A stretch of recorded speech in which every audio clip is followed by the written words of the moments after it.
Keren dong, keren banget. Dan nanti kita juga ada Coach Rahmat Rukmantara yang kayaknya mesti dicemplungin menjadi KF Warrior. Kemudian yang terakhir tentunya siapa lagi yang nggak kenal dengan Dr. Basarah Yanuarso SPAK ya. Nah, pagi ini kita akan mulai langsung aja karena di Keto Fitness itu selalu mengundang warrior-warrior yang sangat menginspirasi. Selamat pagi Mas Doni. Oke, pagi semua ya. Pagi. Pagi Om Don, keren nih. Pagi. Oke. Mas Doni ini yang ini ya. Dari kapan KF-nya nih, Mas? Saya itu KF itu sebenarnya di Januari 2020 ini sih. Jadi sebenarnya nanti itu saya setahun, Keto Fitness Indonesia 5 tahun. Jadi dari kapan? Maksudnya 5 tahun? Kan KF itu kan saya mulai Januari 2020, berarti nanti Januari 2021 saya setahun KF. Ya, Keto Fitness Indonesia anniversary yang kelima kan. Iya. Jadi saya memulai KF itu sebenarnya di waktu KF berdiri. Oh iya. Sip. Gitu. Keren. Dipas-pasin atau gimana tuh, Mas? Enggak, karena memang sebenarnya saya join di KF itu udah mulai September atau Oktober ya. Cuman waktu itu saya belum langsung gabung, belum langsung mempraktekkan karena masih skeptis sama KF itu. Oh, ini saya masuk di grup ini kok yang diposting jeroan semua. Yang diposting usus. Aduh, ini grup apa gitu. Pagi gak sarapan gitu. Ya udah saya nggak terlalu waktu itu nggak terlalu tertarik gitu. Tertariknya itu ya akhirnya setelah akhir tahun, nah baru cobain tuh di Januari meskipun sebenarnya masih ya melebar-lebar dengan protokol lah.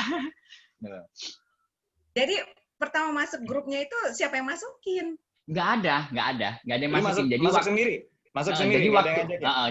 Jadi waktu itu kan memang saya punya riwayat asam lambung ya, gitu loh.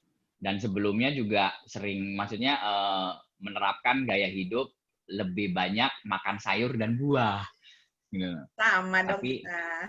Tapi nggak ngefek.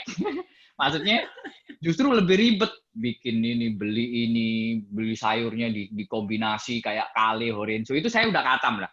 Kalau kayak gitu saya udah katam, mau dibikin apa udah katam. Dicampur-campur gitu tuh udah katam waktu itu. Cuman kan ribetnya, waduh bikin kayak gini-gini.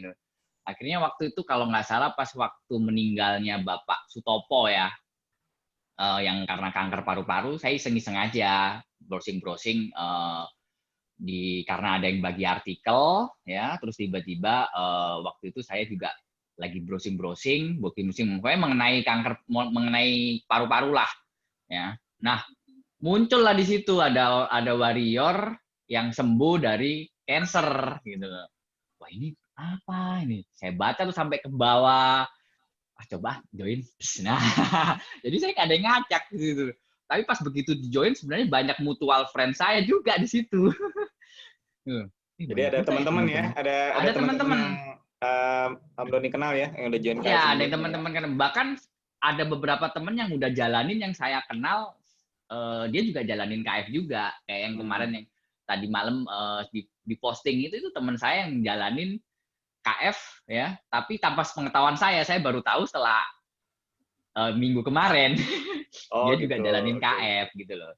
Cuman dia ininya, terus akhirnya saya masuk di situ. Tapi awal-awal ya udahlah, ini grup apa yang dimakan, yang posting cuman apa itu istilahnya jeroan semua.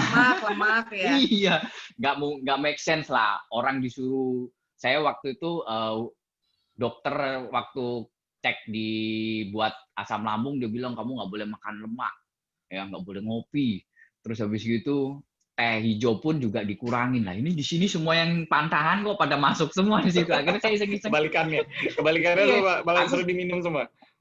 Akhirnya saya iseng-iseng itu di akhir tahun asam lambung, searching asam lambung. Makanya saya nggak pernah tanya di situ di grup itu karena memanfaatkan ya memanfaatkan fitur search ya. Tadi saya searching, kok banyak yang sembuh ya.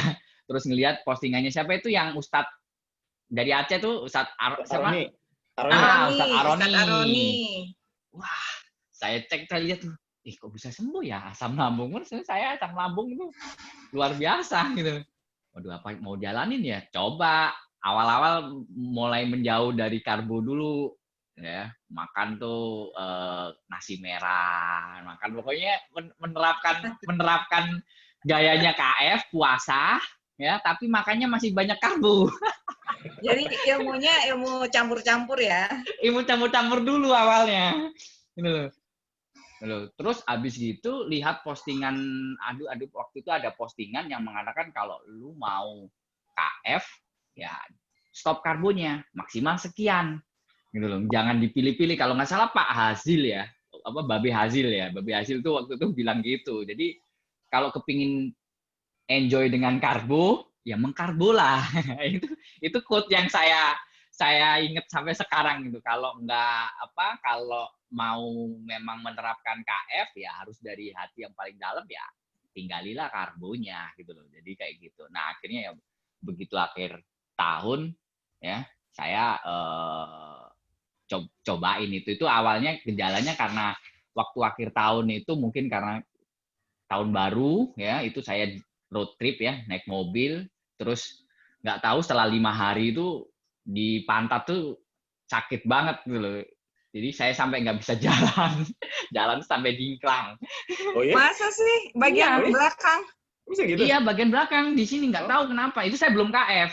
Jadi akhir tahun, jadi saya pulang ke Solo, ya, terus habis gitu jalan-jalan, terus habis gitu pulang lagi ke Malang ya, karena kan mertua di Solo, terus saya orang tua juga tinggal di Malang, itu langsung seret itu. Nah, waktu nyampe di Malang, ya, besoknya itu papa ngajak jalan itu ke Sendang Biru, pas turun dari mobil tuh kenapa kok sakit banget ya, gitu loh. Sampai saya itu jalan tuh dingkang, gitu, ya. Sama mama dimintain, ini dikasih obat nyeri atau apalah gitu. Saya minum tuh obat nyerinya, ya udah sembuh gitu loh. Terus habis gitu minggu pertama Januari bangun tidur kok kayak kerasa lagi ya, gitu loh. Udahlah, cobain KF lah. Ya udah dari situ saya akhirnya cobain KF. Dan alhamdulillah mulai asam lambung ya, terus ya yang pantat sakit lagi itu udah nggak kumat lagi sampai sekarang gitu loh. Itu sih. Nah, berarti akhirnya, gara-gara sakit belakang ya? Iya, itu tulang belakang kali ya? Bukan tulang belakang sih, bukan. Kayak di pantat sini, Om. Oh. Jadi kayak mungkin kayak terlalu lama duduk gitu ya, terlalu lama duduk. Bagian tulang ekor kali, tulang ekor. Tulang ekor.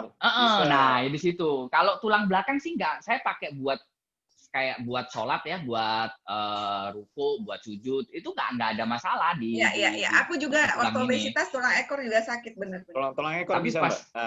Pas habis duduk gini ya, terus habis gitu berdiri, waduh, kok kayaknya nahan banget gitu. Dari situ saya akhirnya jalanin. Udahlah, saya cobain. Lihat postingannya Mas Tio itu kan, cobain dulu 3 bulan. Banyak tuh saya searching itu, saya nggak pernah, maksudnya alhamdulillahnya juga saya nggak pernah tanya dulu lah gitu, karena kebanyakan kalau nanya ada yang promo jual obat, lebih baik saya browsing aja gitu loh. Iya. Akhirnya saya jalanin sendiri tuh, nggak ada mentor, saya baca protokol, ya istilahnya, oh yang nggak boleh ini, yang harus boleh ini, yang ini, ya kayak gitu. Akhirnya saya jalanin di KF-nya.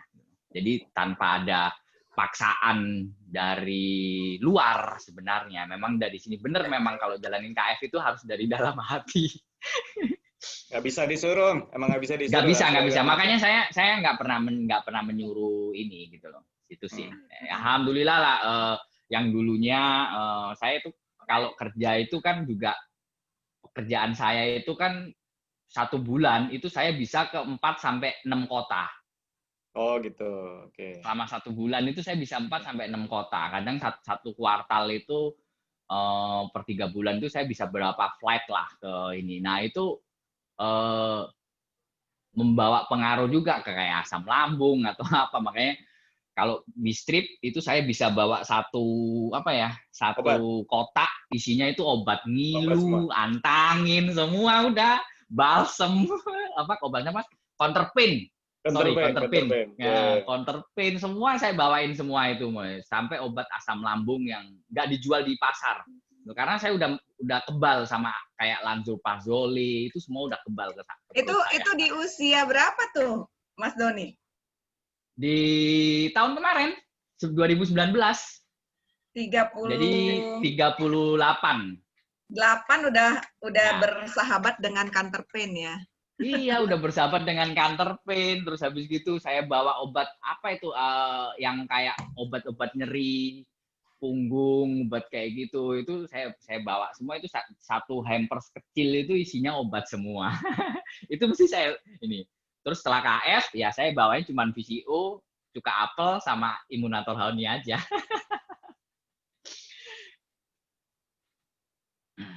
Sip. Keren, Om. Lanjut, Om Doni. Mantap banget. Jadi setelah itu, tapi seneng tuh. Akhirnya saya bisa ngopi lagi. Yang tadinya saya tuh nggak bisa ngopi, ya. Yang tadinya saya nggak bisa makan sambel. Alhamdulillah setelah KF, semua bisa lagi, meskipun kopinya juga masih saya batasin gitu, maksudnya nggak sampai sehari 5 kali atau 7 kali, paling sehari 2 kali. Cuman yang jadi masalah adalah, ya bener sih kalau KF itu dapat bonus yang namanya berat badan turun. Oh, berarti dulunya obesitas juga? Perut saya udah offset. Oh. Udah offset. Oke. Perut saya udah offset. Jadi kalau saya bilangnya bukan buncit sih, karena takutnya nanti kena UU pebulian.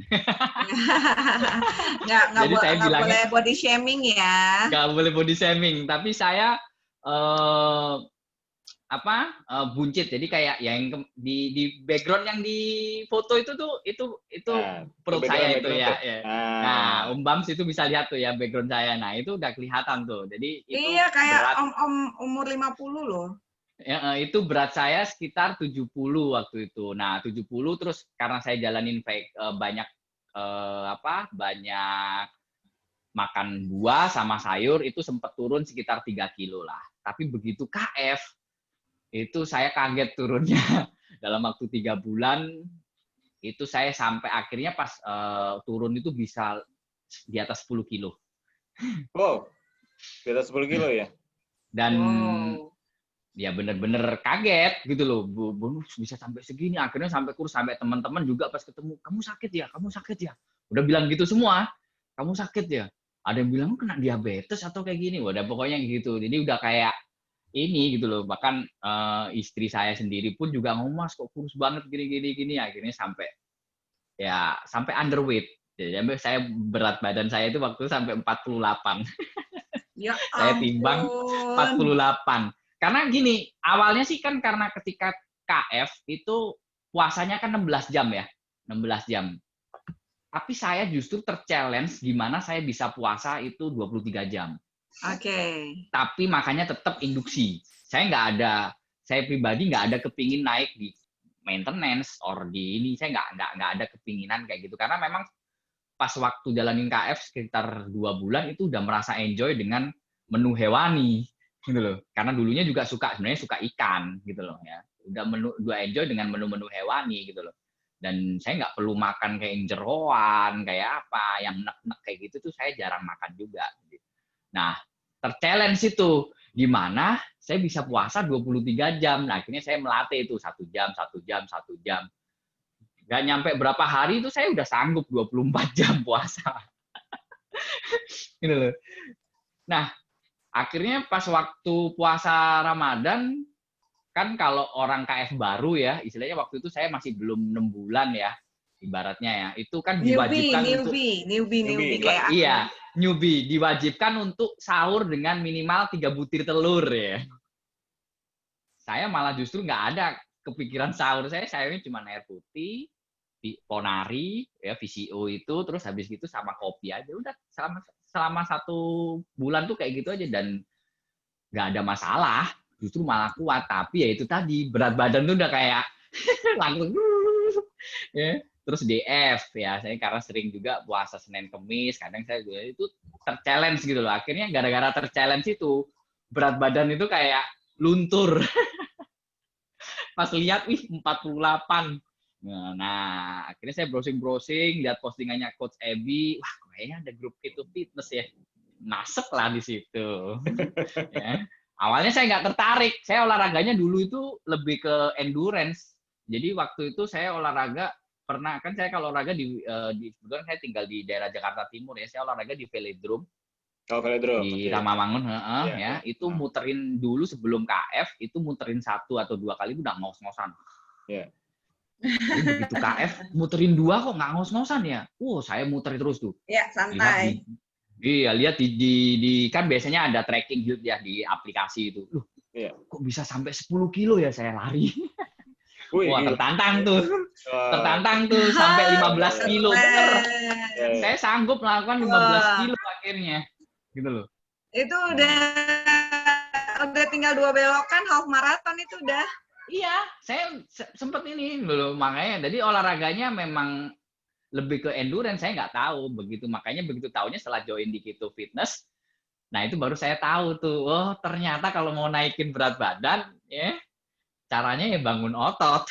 Ya, harus di-challenge tubuh kita, karena kalau kita malah kebanyakan lari malah makin tipis, Sob. Nah bener, makanya sekarang saya kardio itu seminggu paling cuma 2 kali, dan itu pun nggak lebih dari 15 menit. Ya.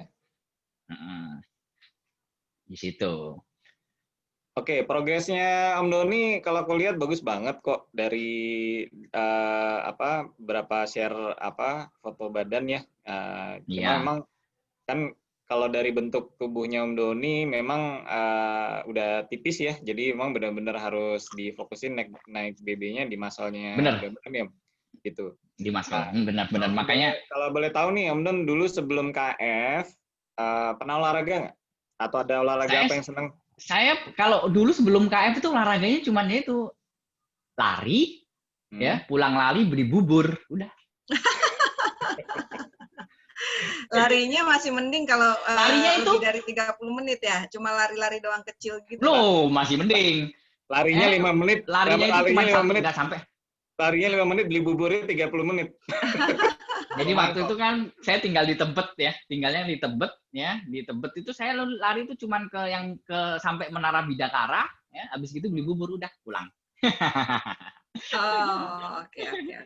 Jadi kayak gitu. Jadi olahraganya lebih banyak lari sih. Jadi dibanding kayak misalnya sama sekali saya nggak pernah menyentuh yang namanya barbel sih. Dumbbell itu saya sama sekali nggak pernah menyentuh kayak gitu. Olahraganya tapi itu olahraganya lari, tapi itu pun juga larinya cuma hari Minggu atau kalau nggak Sabtu. Atau kalau nggak pas badan lagi ngerasain nggak enak ya, baru tuh lari. Wah, keren banget. Jadi memang nggak beda jauh sama Coach Ebi juga ya, dulunya nggak hobi olahraga ya Coach ya? Nah, jadi gini Mbak, kenapa aku tanya ke Om Doni, gitu yang pertama, gitu ya. Kalau dari lihat, kan kita udah ketemu nih Om Don. Nah, jadi kalau aku lihat memang fisiknya Om Doni dari sisi bentuk ya, yang pertama memang harus dibanyakin muscle-nya.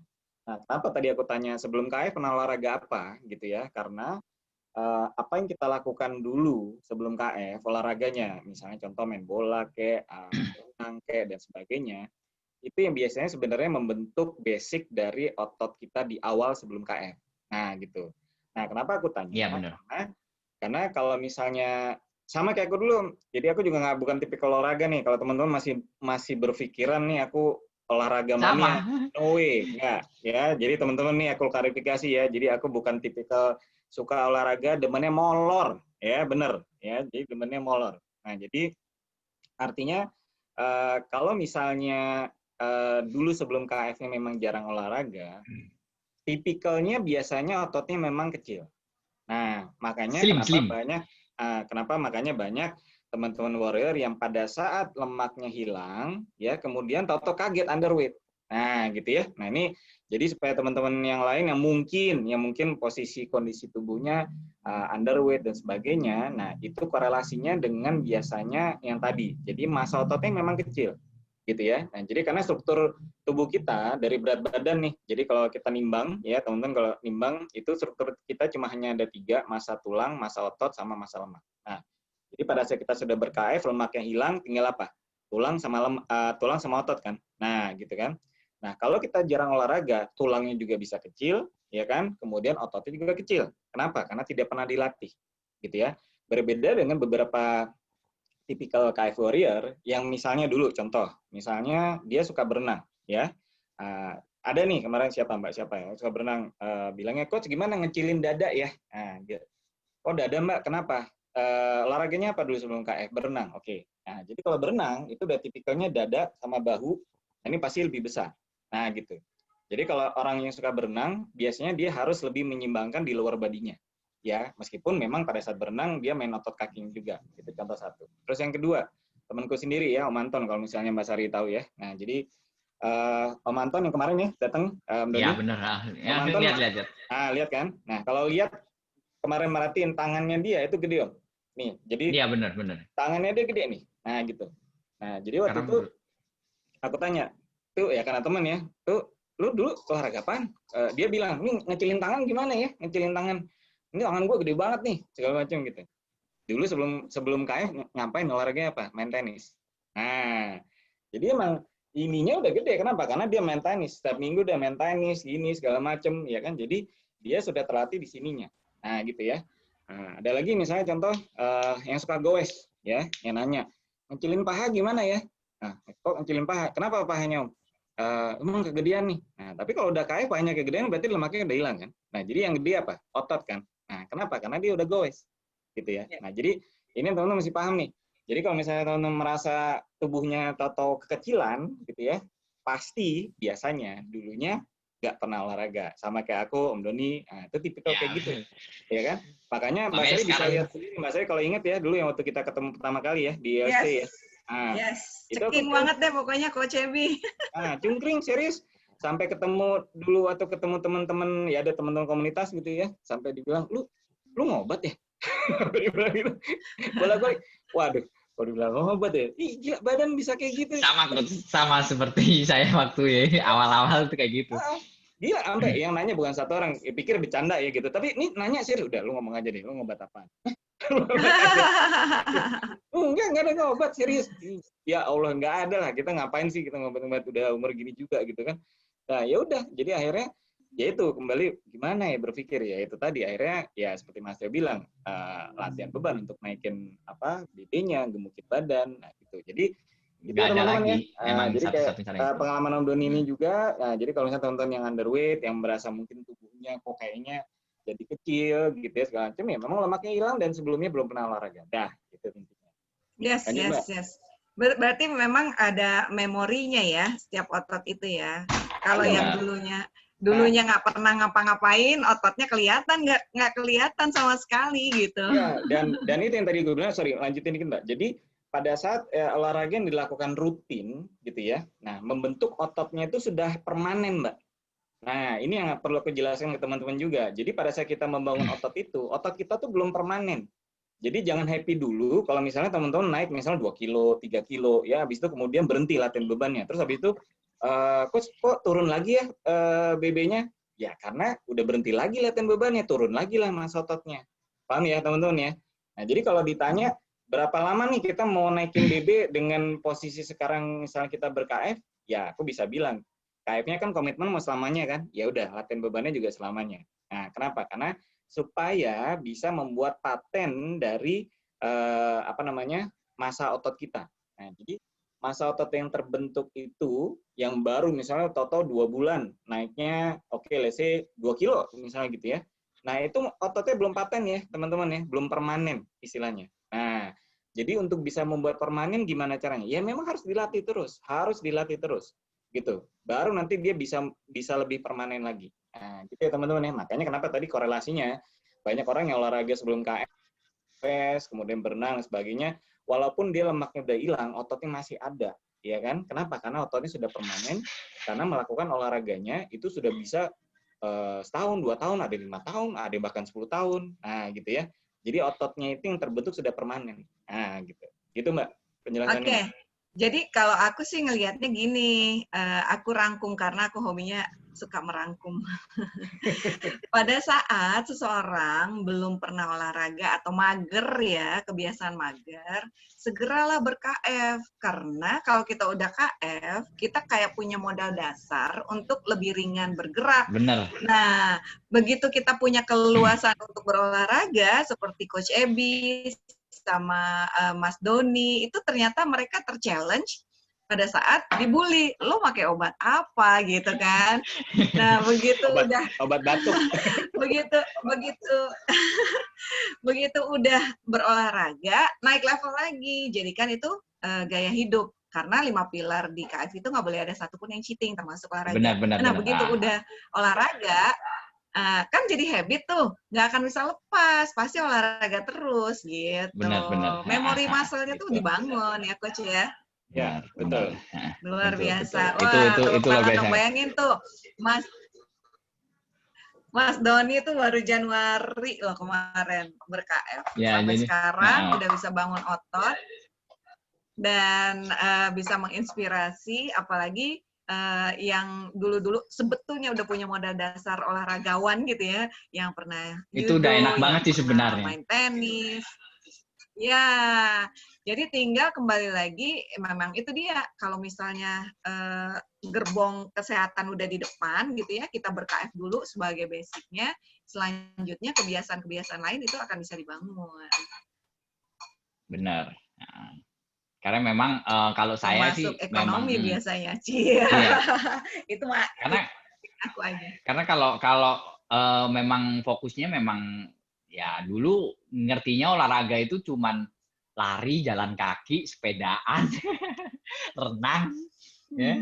Itu ngertinya sesuatu yang saya jarang saya lakukan juga gitu loh. Kayaknya bener sama Coach Ebi juga, badan saya itu udah kayak slim, akhirnya sampai saya pernah video conference call itu ya, jadi acara kantor pada bilang udahlah Don, stop lah, sampai kapan lu kayak gitu. Nah, jadi gini, gitu. Om Don, tipikalnya Om Doni juga bentuk tubuhnya itu bentuk kayak ektomorf ya, ektomorf. Nah, kan ada 3 tipikal bentuk badan sebenarnya. Jadi Om Doni harus memang harus lebih lagi ya untuk melatihnya. Kemudian intake proteinnya, kalau menurutku Benar, ya dengan intensitas Om Doni harus naikin sampai 2 kali BB, nggak ada masalah. Karena kalau aku lihat kalau protein udah nggak perlu, udah ini sih, maksudnya kalau dibilang 2 kali mungkin udah lebih sih Coach. Ya, nggak apa-apa, itu terusin karena memang bentuk tubuhnya Om Doni itu ektomorf. Jadi ektomorf ini bentuknya memang skinny. Nah, gitu. Ya, jadi bentuknya skinny. Nah, sehingga banyak tipikal yang skinny person ini tipikalnya adalah hard gainer istilahnya. Nah, gitu, hard gainer. Jadi memang harus di-challenge lebih tinggi lagi untuk bisa membuat bulkingnya ya, untuk naikin ototnya itu bisa lebih ter-challenge lagi. Tapi kalau secara definisi otot yang aku udah lihat dari Om Doni, kemarin aku udah lihat secara ketemuan ya, segala macam, sebenarnya udah bagus Om. Nah, tinggal memang sekarang challenge-nya karena bentuk basic dasar dari Om Doni memang ektomorf gitu ya. Nah, jadi memang harus di-challenge-nya lebih keras lagi. Nah, gitu. Makanya ya udah jadi misalnya, makanya saya kardio pun sekarang paling cuman Sabtu Minggu itu pun paling cuman 15 menit. Nggak terlalu banyak saya melakukan kardio itu, ya tetap kardio saya lakukan karena itu kan juga sebagai bumbu-bumbu aja ya, buat penyegar ya. Ibaratnya gini, kardio itu kayak bumbu di makanan, kayak fase induksi di bumbu makanan, latihan bebannya itu kayak menu hewaninya. Kalau saya sih itunya kayak gitu. Jadi makanya Senin itu saya pasti udah latihan beban, mulai saya program bicep, terus tricep, sama shoulder, terus besoknya mungkin chest ya, samain pokoknya Selasa, Rabu juga. Nah nanti hari Sabtu sama Minggu itu saya bener-bener rest, saya nggak ngelakuin latihan beban, tapi saya cuma fokus di kardio. Kayak gitu. Berarti punya rutinitas masing-masing dong ya? Iya bener gitu loh. Jadi saya lakukan, makanya kenapa saya stay di fokus di induksi itu sebenarnya bagi saya induksi itu bikin hewani itu bikin saya lebih fleksibel sih, gitu loh. Karena kenapa saya bilang fleksibel ya? Coach Ebi udah sering bilang bahwa habis workout makan, ya, supaya kayak gitu. Sedangkan kalau saya itu misalnya naik fase, sebenarnya kalau naik fase saya sudah bisa naik fase gitu. Kalau misalnya saya naik fase ke maintenance or ke konsol or ke maintenance, saya mau nggak mau harus perpanjang puasa ya. Nah, otomatis workout-nya itu saya harus sore hari. Nah, di kerjaan saya itu full load-nya itu bukan di pagi hari, justru di sore hari, gitu loh. Karena jadi kalau memang begitu fase induksi secara waktu dan jenis makanan tuh lebih enak. lapang gitu ya. Lebih lapang. Jadi misalnya saya workout jam 9 ya sampai jam 10 atau jam 10 sampai jam 11, sudah jam 12 saya makan. Ya nggak gitu loh. Lebih gampang gitu loh. Ya, jadi kayak gitu. Nah, tapi bukan berarti untuk kalau makan saya banyak ya, terus habis gitu protein saya banyak terus puasanya jadi ini enggak. Saya mau puasa mau di challenge 2 hari WF pun saya masih sanggup. Yes. Aku ngerti. Memang kalau aku lihat sih ya, fase-fase yang disusun di KF itu, Mas Tio itu sepertinya memang saling berkesinambungan. Makanya kalau dibilang 5 pilar nggak boleh cheating satu pun, itu sebenarnya memang disesuaikan dengan masing-masing orang. Jadi kalau memang pilar olahraganya itu tidak pernah tertinggal, sebetulnya kayak Coach Ebi bilang bahwa pada saat fasting itu kita workout dan saat kita refill, kita betul-betul refill protein gitu, benar-benar real food. Itu aku sih baru dapatnya setelah Mas Doni kasih analogi seperti itu, bahwa pada saat fase induksi itu lebih lapang untuk waktu dan kesempatan gitu ya, Mas Doni ya. Ya benar, karena kan ya terutama yang orang kerja ya kan nggak semua waktu tersedia kan gitu loh ya. Kadang ada nanti ya meskipun sebenarnya kayak saya kerjaannya juga officeless lah ya, nggak ada kantor, tapi tetap gitu loh jam kerja itu jam 10 sampai sore gitu loh. Cuman di load kantor saya itu kebanyakan memang sore, jadi makanya saya nggak bisa olahraga jam 4 gitu tuh saya udah nggak fokus gitu loh. Nah terus ya mau nggak mau saya olahraganya makanya pagi, makanya stay di induksi itu menurut saya saya nggak ada tergoda untuk mau naik di maintenance atau apa gitu. Sayur-sayuran tuh saya sudah nggak ada. Jadi lebih enak ketika makan proteinnya atau nutrition timingnya itu lebih sip. Kalau saya sih itu. Ya. Yes. Oke, aku juga baru dapat insight. Thank you loh Mas Doni. Wow, luar biasa. Ini mungkin ada teman-teman yang baru mulai KF atau ada yang ingin bertanya. Ini mulai memikirkan masalah bentuk badan nih kalau aku lihat dari chat room ya. 3 tipe bentuk badan. Ectomorph, endomorph, dan mesomorph. Berarti udah ada blueprint duluan ya, Coach Ebi ya, bahwa Allah ciptakan itu berbeda-beda atau sebetulnya ini terbentuk dari kebiasaan. Silakan Coach. Ya, jadi yang pertama memang ya karena kita kan lahir ini kan ada DNA ya, ada DNA gitu ya, DNA dari orang tua segala macam gitu ya. Jadi misalnya contoh orang yang misalnya tingginya besar, badannya besar, tulangnya besar, itu biasanya dari orang tuanya juga besar juga, bener nggak? Nah gitu ya. Yang misalnya cowok tingginya bisa 180, 190, kemarin kenalan baru sama atau anak Jin gitu ya, tingginya pemain basket 190 gitu ya. Tapi dia bilang, ini saya turunan emang orang tua ada turunan orang Eropa, ya ada Chinese-nya juga, jadi campur-campur tuh. Nah, jadi gennya beda lah itu. Beda. Gitu. Nah, itu yang tadi aku bilang. Beda. Jadi tubuh kita tuh sudah ada DNA gitu ya, DNA bentuk tubuh gitu ya. Jadi misalnya kalau memang yang tadi aku bilang bentuk tubuh memang sudah aslinya dari sana. Terus yang kedua otot yang kita milikin, nah itu memang tergantung dari yang kita sebelum KF itu gimana tuh dulu olahraganya. Nah itu kan juga membentuk dari ototnya, gitu kan? Ya contoh kayak aku gitu ya, nggak pernah olahraga, begitu turun BB tadi kan Doni juga kaget tuh turunnya bisa sampai 10 ya. Yang lebih dulu 10 sih coach. Ya, yang dulu 18. Dia sebelumnya nggak bisa turun-turun banyak gitu. Sama aku juga dulu gitu. Aku ngelakuin ada diet yang lain gitu ya. Turunnya mentok di 69, 70. Ini kemarin KF bisa turun sampai 62 gitu kan. Nah, tapi 62 turunnya karena massa ototnya kecil gitu ya. Tapi padahal 62 itu ya Mbak ya, waktu itu body fat-nya masih 18-20% loh Mbak. Nah, itu udah kelihatan kurus banget tuh. Nah, bayangin kalau misalnya kemarin tuh body fat-nya lebih turun lagi, wah udah kayak tipis banget kali gitu kan. Nah, jadi bentuk tubuh awal ya dari DNA orang tua kita, dari yang Allah udah ciptakan segala macam memang sudah ada ya gitu. Tapi bukan berarti kita nggak bisa melatih otot kita. Nah, itu yang paling penting. Nah, jadi semua itu bisa dilatih. Nah, sekarang yang kita mesti latih gimana? Jadi yang mesti kita latih memang ya rutin latihan beban. Nah, men-challenge tubuh kita terus-menerus ya. Latihan tentunya diikuti dengan asupan real food yang cukup. Ya, aku udah posting di Keto Fitness ya.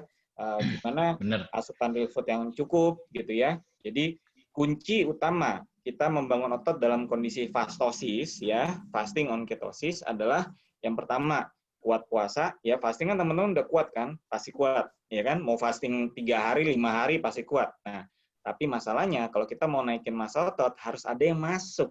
Nah, gitu ya. Jadi nggak bisa kita cuma latihan beban aja, nggak ada nutrisi yang masuk. Nutrisi baca protein ya makronya. Nah, harus ada yang masuk gitu loh. Nah, pada saat masuk itulah ya kita bisa menambah ya massa ototnya. Jadi kita latihan beban ini adalah menyobek otot, menciptakan demand. Nah, ini utamanya di sini dulu yang teman harus paham. Dan kemudian masukin real food-nya ya untuk menambah massa otot. Nah, kemudian terjadi prosesnya gimana yang optimal pada saat kita tidur, ya kan? Nah, jadi massa otot itu yang dibangun ya bukan pada saat kita lagi di gym atau lagi latihan di rumah, yang angkat-angkat dan sebagainya, bukan. Angkat-angkat beban itu adalah menyobek otot kita. Nah, gitu. Jadi menciptakan demand. Nah, dia pada saat merebuild-nya, ya, membuat ototnya baru, itu pada saat tidur, dan kedua adalah pada saat rest day. Ya, jadi makanya teman-teman jangan digeber tiap hari. Nah, jadi kalau misalnya kayak contoh kayak aku yang udah levelnya memang latihannya berat, tetap harus ada 1 hari yang rest day, which is ya hari ini. Ini hari ini aku rest day nih, nggak ngapa-ngapain. Kecuali mungkin nanti ngajar teman-teman, ya paling itu kan nggak terlalu detail ya, gitu ya. Nggak terlalu heavy gitu ya. Tapi artinya tidak ada yang berat gitu. Kenapa? Karena pada saat rest day itulah, atau pada saat tidur, ya justru massa ototnya terbentuk. Nah gitu. Aku udah share berapa kali ya di Keto Fitness, ya, karena kalau di tempat gymku kan ada alat bagus, ya namanya body track, bisa nge-track. Justru pada saat kalau kita rest day, yang sebelumnya kita latihan, ya, contoh nih, waktu Februari kemarin ke Bandung, yang seminar KF tuh, 2 hari total, nggak ngapa-ngapain. Ya, 2 hari ya, Sabtu Minggu ke Bandung. Seminarnya hari Minggu, Sabtu udah di sana, gitu kan, yang sama Mas Tio. 2 hari, Senin aku latihan, cek via alat itu, body track namanya, massa ototnya malah naik. Nah, gitu. Jadi, pada saat rest day itulah dibentuk. Bangun otot. Ya, otot kita dibentuk. Gitu. Nah, itu yang teman-teman harus paham ya. Jadi, jangan digeber tiap hari, jangan digeber. Ada yang bahkan nanya, Coach, kalau misalnya latihan pagi boleh, sore boleh nggak? Yang ada masalah. Tapi asal, tadi, ya, refood-nya tercukupi, tidurnya juga tercukupi. Percuma kalau misalnya kita workout-nya kenceng banget, tidurnya cuma 5 jam, 4 jam, gitu ya. Nah, itu nggak akan maksimal hasil otot yang terbangun. Karena recovery harus ada. Gimana, Bro? Satu lagi sih, Coach, saya mau tambahin juga sih sebenarnya. Ini yang paling penting sih kalau bangun otot. Mungkin kalau masalah, ini kalau dari sisi pandangan saya ya, gitu loh. Pola, terus habis gitu ya kayak nutrisi, terus habis gitu rest day, tidur cukup, itu memang udah harus. Ada satu lagi sih, ini mungkin yang paling penting sih, sabar, udah. Ya, nggak ada bangun otot itu 1 bulan langsung bentuk, 3 bulan langsung bentuk kayak Adire, atau mungkin nggak usah jauh-jauh, Coach Ebi mungkin sendiri perlu 1 tahun untuk, dan itu pun masih belum 100% kan ya Coach, gitu. Baratnya kayak gitu. Jadi memang menurut saya itu kesabaran itu yang paling penting sih, maksudnya. Kadang itu kalau kita udah 3 bulan nih, cuman kok masih melentungnya yang bicep doang ya. Udah akhirnya jadi malas. Jangan ngoyo gitu ya. Kalau kita nggak sabar, nanti akhirnya udahlah. Gua latihan tiap hari juga, badan juga belum gede-gede lah. Baru berapa bulan? Kalau saya sih mikirnya gitu. Jadi down motivasinya ya. Jangan. Ya, kalau itu karena kesabaran itu ya. Itu penting banget. Jadi kayak kan ada yang mungkin kan banyak yang lihat ya iklan-iklan cukup dengan 2 bulan langsung badannya bentuk.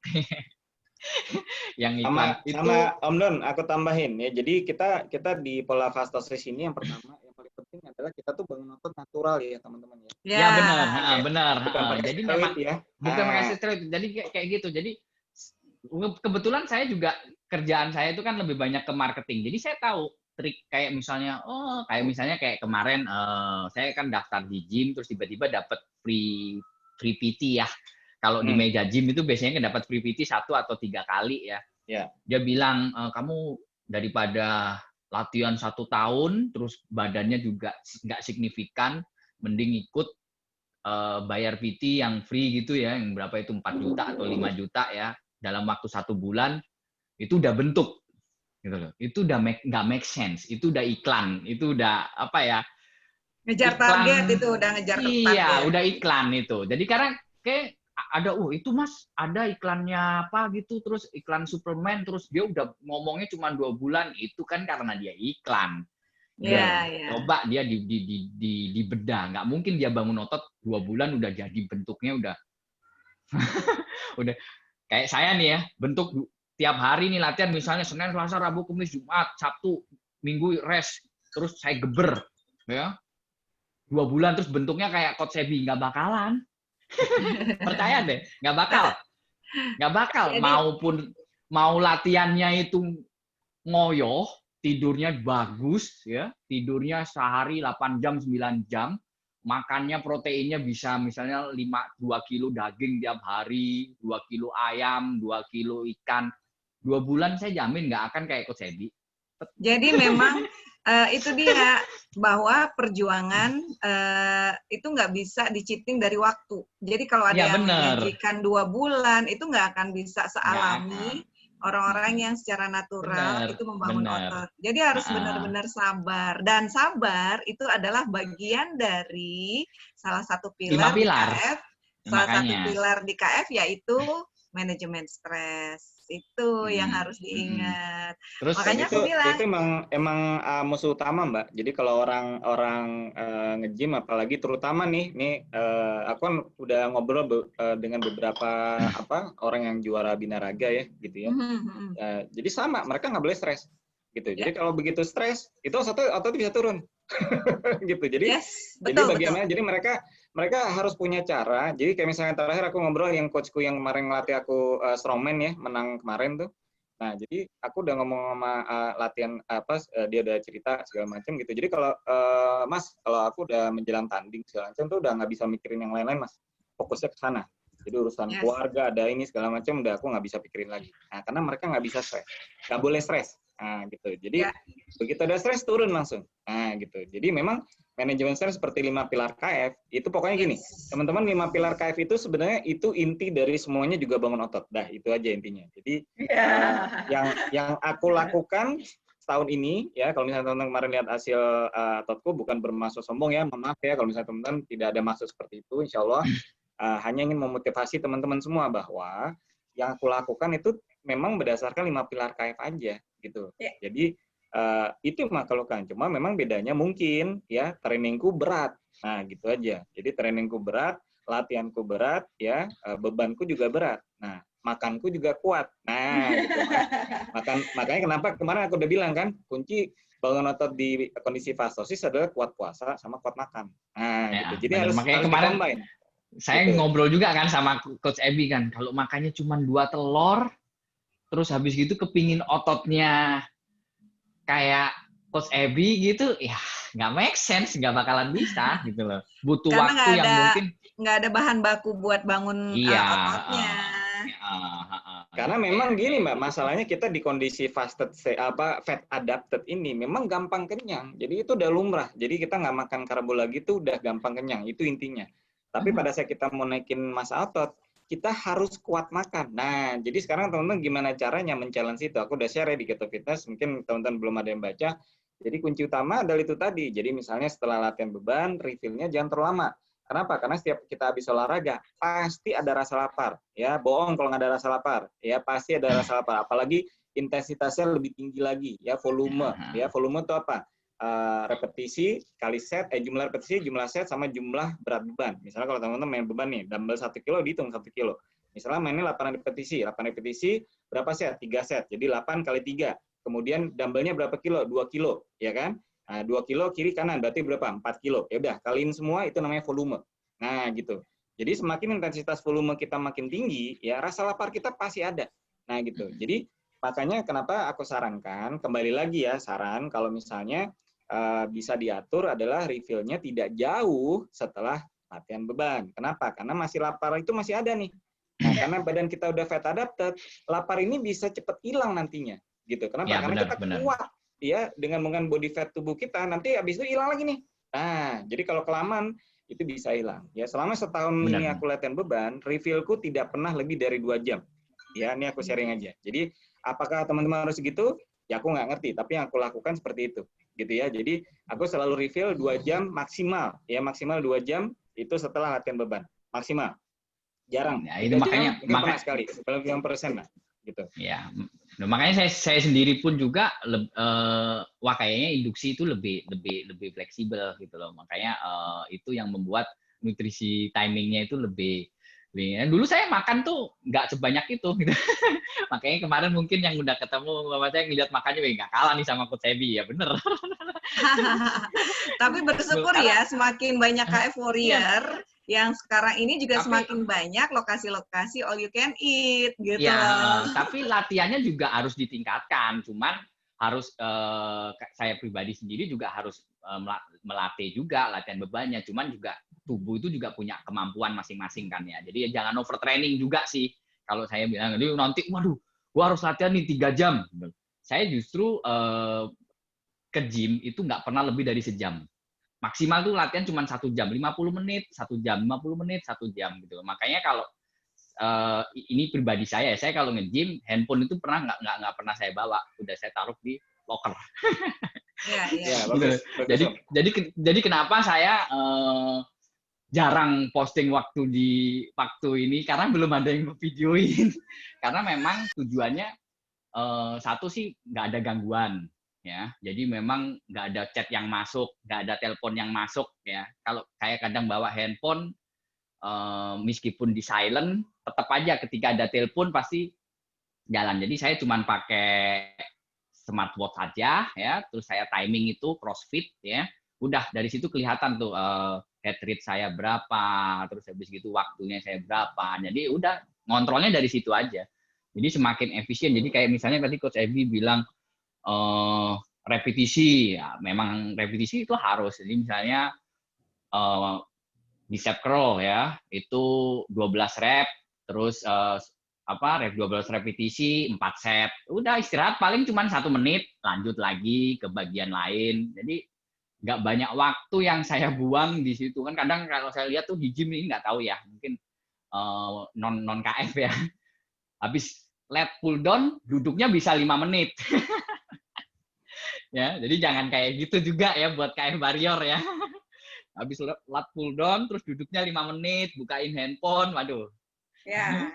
Terus ngobrol-ngobrol, akhirnya bisa di gym ngapain? Di gym bisa sampai 3 jam, 2 jam. Kalau saya nggak pernah di gym sampai lebih dari 1 jam.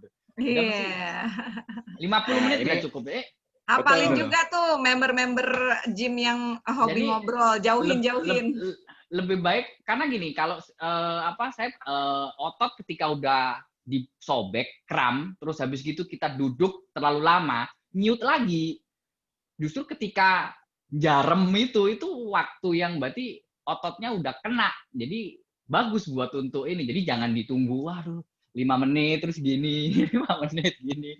Saya nggak bisa kalau gitu. Jadi buat KF Warrior kalau memang mau nge-gym, ya manfaatkan waktu se-efisien. Tujuannya supaya apa? Supaya nggak lama, terus kita juga bisa mengecek overtraining apa enggak sih gitu. Oh iya, gua tadi latihan banyak banget ya gitu loh. Jadi kayak gitu, takutnya kalau overtraining juga nggak baik juga kan sama tubuh. Karena saya pernah overtraining 3 hari nggak bisa tidur saya. Iya. Saya pernah overtraining. Jadi waktu awal-awal pertama nge-gym tuh Om.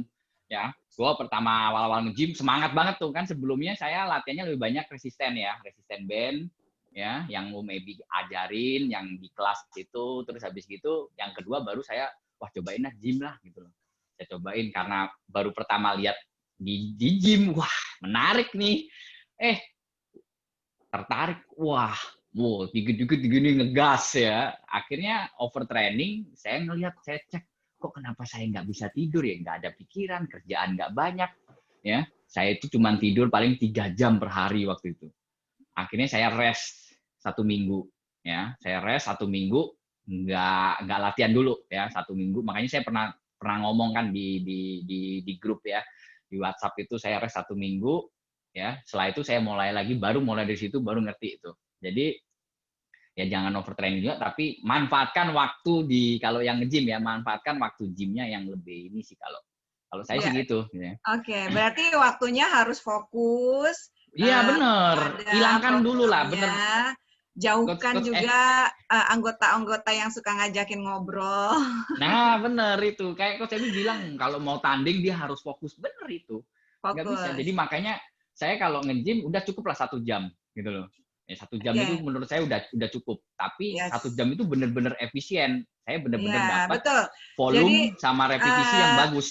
Betul. Jadi kalau misalnya kita punya waktu, itu 2, efisien dan efektif gitu ya, Mas Nah, Doni. bener. Nah, itu harus ini ada pertanyaan nih, kalau misalnya tadi sudah dapat info dari Coach Ebi bahwa setiap tubuh manusia itu sudah ada hereditinya ya, secara DNA, dan sudah ada cetak birunya dari Allah, diberi bentuk body kayak gimana. Nah, Mas Doni tadi ketika mulai KF, itu kan betul-betul skinny, betul-betul kurus. Ini aku mau nanya, Mas Doni gimana setelah bangun otot, pendapat dari istrinya?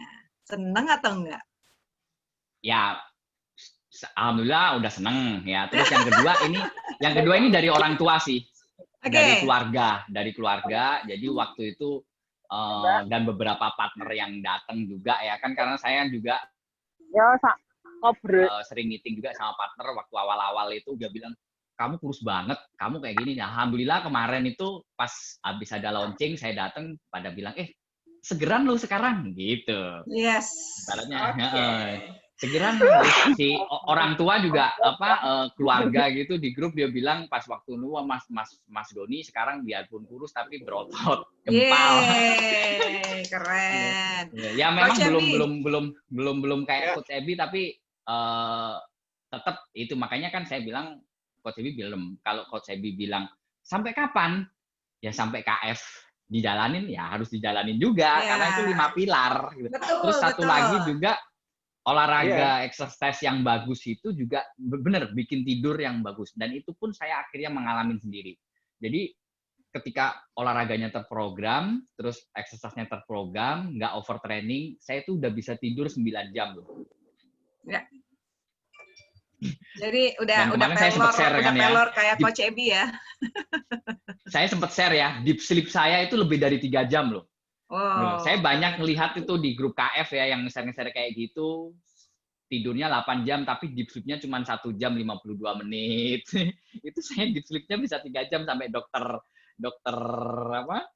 Adi ya, Adisa ya, itu Dokter Yusuf. Sampai ngomong deep sleep-nya main. Karena itu saya nggak banyak. Ya, jadi sebenarnya dengan kalau saya bilang exercise itu nanti ngatur ke semuanya sih gitu loh. Jadi dengan exercise yang bagus, stres berkurang. Kalau stres berkurang, tidurnya pasti enak. Ya, betul. Jadi KF Warrior yang gitu. Saat ini sering diajak sama Coach Ebi sebagai narasumber di Keto Fitness, itu memang betul-betul membuktikan bagaimana 5 pilar di KF itu berkesinambungan. Jadi kalau misalnya ada yang ngaku-ngaku olahraganya oke, tapi dia stres dan dia tidak bisa tidur, itu harus direvisi. Itu olahraganya yang saya yakin itu dia belum ini. Harus lihat. Jadi, karena banyak jurnal itu juga nggak bisa di-cheating gitu ya Mas ya? Nggak boleh di-cheating satupun. Awalnya memang sebenarnya kayak gini, less stress itu kan 40% ya kalau nggak salah ya, kalau Mas Dio bilang itu 40% stress management ya.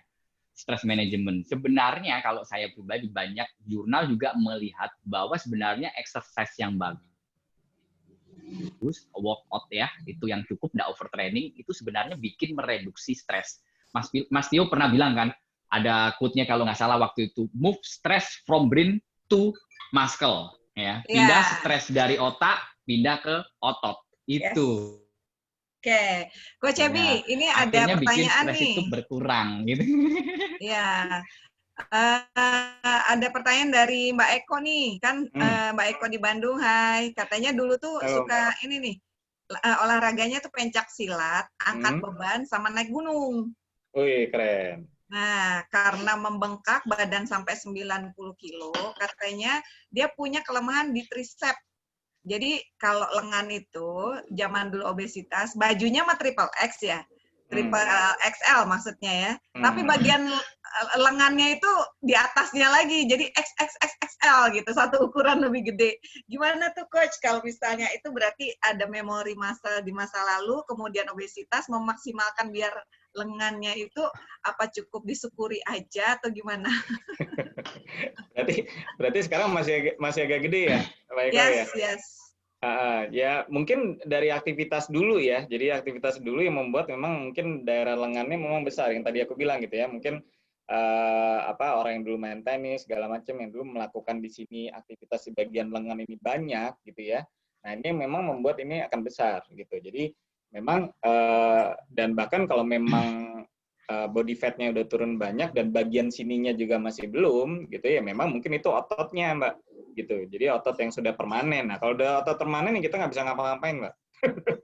Karena kalau kita mau ngurangin otot jadi atrofi otot malah. Jadi malah susah gitu. Jadi emang nggak bisa gitu ya. Jadi dibentuk aja ototnya.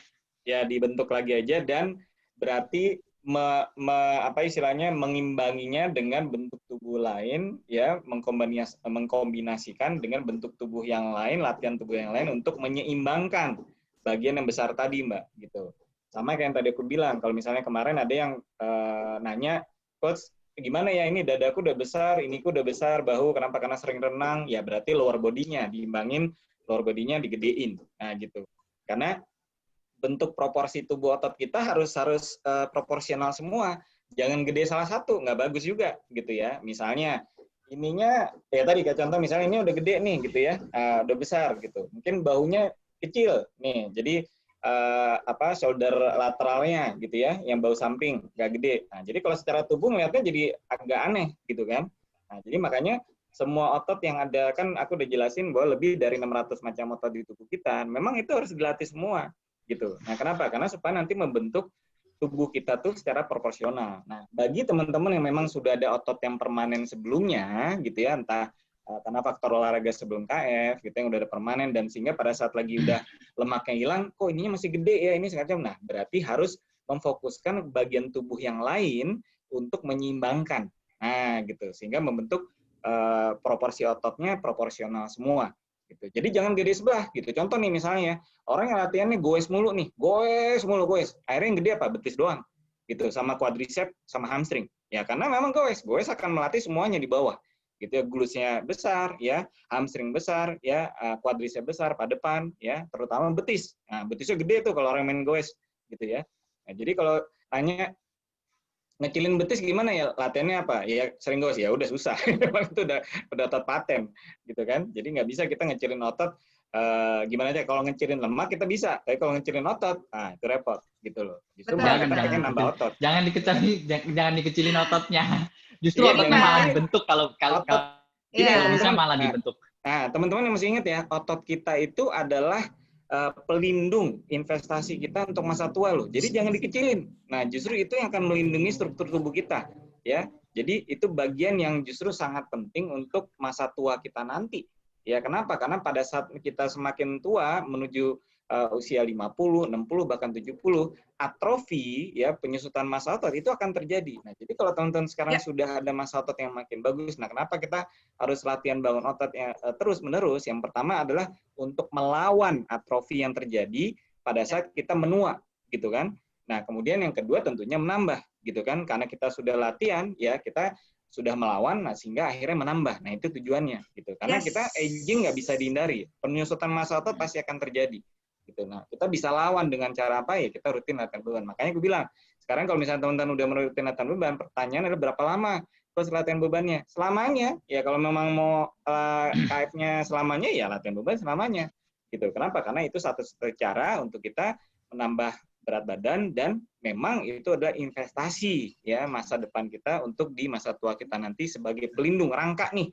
Rangka kita luaran kita kan rangkanya dilindungi dari mana sih? Otot. ya kan? Misalnya sekarang teman-teman dicek lab semua dengan yang sudah ber-KF, secara metabolic conditioning itu semua pasti bagus, ya kan? Yang udah cek lab pasti udah bagus semua kan? HDL-nya bagus, TG-nya bagus, ya. Nggak usah pikirin kolesterol ya. Nah, jadi itu pasti semua metaboliknya bagus semua. Ya, jadi nah sekarang permasalahannya adalah kita punya bagian luar tubuh nih. Nah, casingnya. Jadi ibaratnya kalau mobil, ya, kalau mobil tuh jeroan mobilnya kabel-kabel tuh udah bener semua nih. Nah, itu metabolic conditioning ibaratnya. Tapi mobil punya rangka juga kan. Nah, kalau rangkanya karatan segala ini percuma nggak? Percuma. Nah, gitu ya. Jadi artinya metabolic conditioning kita udah bagus, ya akan jauh lebih bagus lagi kalau teman-teman memang melatih secara rutin, latihan beban, rutin segala macam. Dan itu tidak perlu sekali lagi aku bilang, tidak perlu lakukan 1 jam. Nggak perlu. Ya, setengah jam oke. Ya kan, 15 menit cuma bisa, nggak ada masalah. Ya kan. Yang penting mungkin dirutinkan dulu untuk membuat sebuah kebiasaan. Karena sekarang yang sulit adalah untuk membuat kebiasaan terlebih dahulu. Nah, jadi bagaimana cara membuat kebiasaan adalah harus paksakan diri dulu.